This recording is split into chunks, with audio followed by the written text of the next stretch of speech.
I've had enough of this. I'm getting out of this. I'm turning this ship around.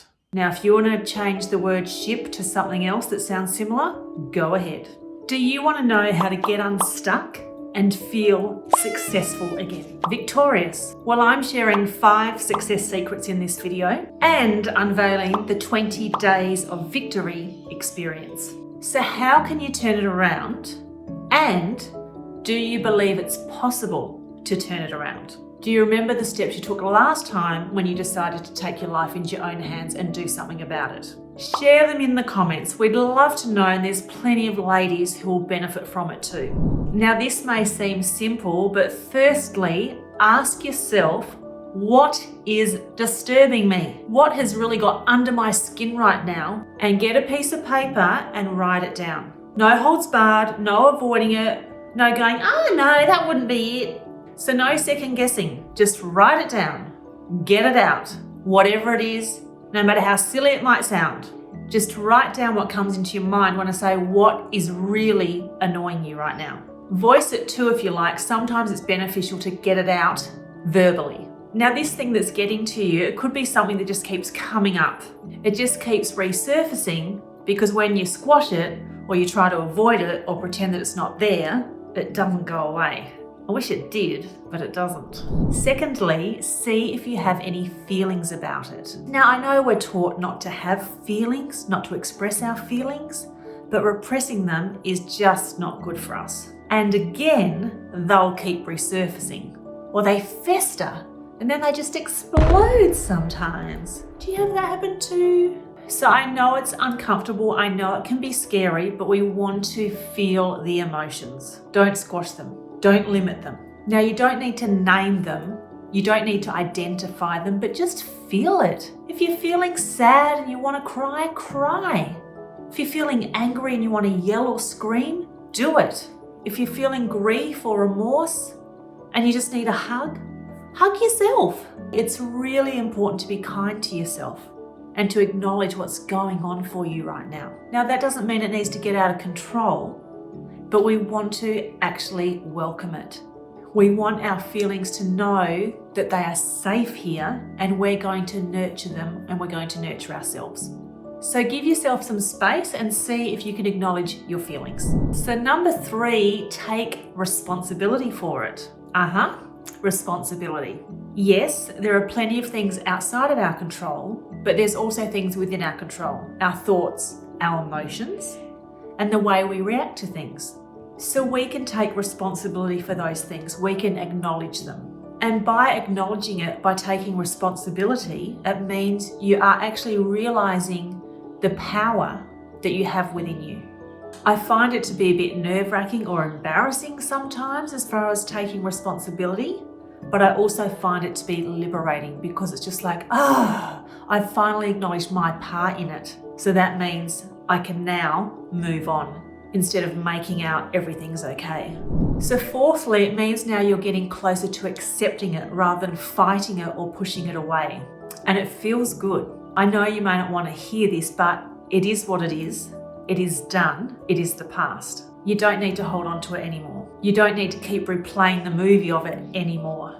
You don't need it to sabotage you or defeat you anymore. It really is time to move on. Do you feel it's time for you to move on? To really release this, to really break free of this, and absolutely, totally move on. Now, you don't need to berate yourself or punish yourself anymore. You don't need to blame yourself. You don't need to be down on yourself about it anymore. Chances are you're doing the best that you could at the time, right? And it's just how it is. Things happen. We can't control everything. I know I want to control everything, but I can't. So I've had to learn these strategies to come to terms with things and to not let them destroy me and to destroy my hope, my energy, and my whole desire to thrive. So you can let it go, you can let it out, and you can start to love yourself again, to like yourself again, to be your best friend. You can forgive it, you can forgive yourself, and you can take action. Now, this is how I started the 20 days of victory. I knew I was really, really stuck. I knew I was really, really defeating myself. And I'm just like, one day of changing my thinking and my perspective and my outlook and my energy and all of that, that's not going to get me anywhere. I need more than that. That's it. I'm having 20 days of victory. Now, victory meaning feeling victorious. Like if you actually close your eyes and just feel, oh, if I felt victorious, what would that feel like? And see what happens.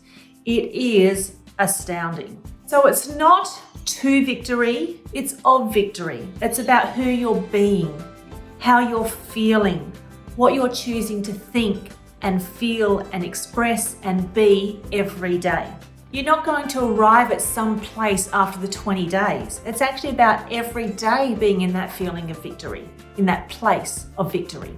So it's an empowering and a liberating and a fulfilling place to be. It's a journey I'm on personally, and I'm inviting you to join me. So it's not a pre-planned thing. It's not a pre-planned event. It's not a lead magnet or anything like that. It's free. It's a journey I'm on, and I'm inviting you to come with me so that you are feeling this empowerment, this liberation, this amazingness, this victory.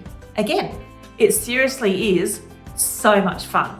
And when I'm feeling down, even if I just think 20 days of victory and remind myself of it, it's like I just smile instantly, and it's like I'm just in charge again. It's like I'm on a mission again. I'm unstoppable. So the 20 days of victory is in my group. Now it is free. So just click the link in the comments. I'll see you in the group and you can access it all there. And of course you can share it with your friends too. Now the ladies in my group are absolutely loving this. Like every day they're, hearting comments. I love this, and the stories of transformation. It's just been absolutely huge. It's been so much fun, and it's just like a breath of fresh air, like a new life. It's been astounding, and I'd love you to be a part of it, and I'd love to see you there. So number 5, decide your commitment to your success and your commitment to feeling victorious. Now, some people might use the word successful. I'm not a fan of the word successful because a lot of people use it and they're referring to money or financial or status or, that sort of success. So when I'm in my down moments, I just know that what really resonates with me and gives me zing is this victory, this feeling of, I want to be victorious again. So I strongly recommend you get into the habit of feeling and being and taking those actions to be victorious every day. It's living with the possibilities. It's living with the freedom. It's living in an extraordinary and wow way. So of course, to get the victorious habit into play, be a part of the 20 days of victory. Click the link. Now, if you want to know more about how to manifest what you want in your life in a wholesome way, I'd love to see you there, and I'd love to get your feedback as well, and let me know any questions you have, anything you want answered, anything you want to share. Reach out to me, and I look forward to seeing you real soon. Take care of you and take care of your dreams.